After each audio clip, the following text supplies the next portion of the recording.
I'm Joe Castleberry, your president here at Northwest University, and I'm excited about welcoming our whole community back to another year of spiritual vitality, academic excellence, and empowered engagement with human need.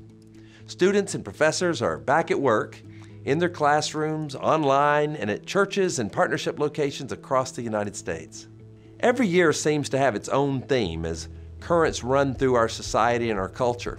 A few years ago, it was the Me Too movement, followed by Black Lives Matter, followed by COVID-19, followed by the emergence of gender theory and the response to it. Such trends wash in like a tidal wave, leaving the cultural coastline altered as they recede. It's hard to predict what will be the next big trend and how it'll change us. But as we begin this year, I'd like to propose a hope. I hope that when commencement rolls around in the spring, we'll look back at this year as the year when Northwest University experienced a transforming revival of our spiritual life, our devotion to God, our commitment to carry the call, our love for our community and its values and traditions, and our affection for one another in the ever-interlocking and always expanding circles of friendship. Last year, we planted new cherry trees along the road from Millard to Barton as a symbol of love and the future. In truth, the essence of Northwest University is love, our all-surpassing love for God, love for our community of learners, love for the world around us that pushes so hard against the love of Christ that offers it refuge and rescue, and for the love of truth and discovery and fruitful work that applies learning to meet human needs. I hope that you'll think about love every time you walk through those cherry trees. Similarly, this year, we're rebuilding our chapel.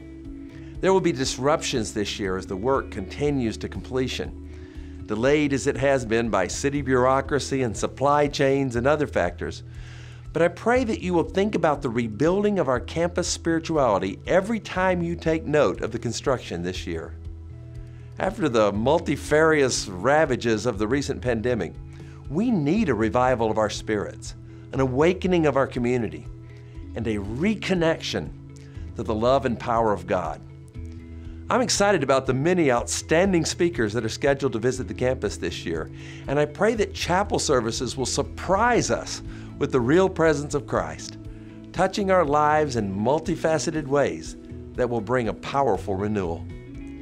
As you attend chapel this year, I challenge you to come with expectant hearts ready to meet with God. The Great Commandment enjoins us to love God with all our heart, soul, mind, and strength. I pray that when this year has ended, we will reflect that our love for God has increased greatly. To our professors and staff and students and everyone on campus, welcome back. To donors and supporters and prayer warriors, thank you. To all the parents who have trusted us with the care and education of their most precious assets, the young adults that they've spent their deepest affection to raise, thank you. To businesses and churches and hospitals and schools who will receive our students as interns and employees, God bless you. To everyone, have a great year, and may revival sweep across our campus and through our online channels to partner churches and to touch everyone in every corner of this great learning community.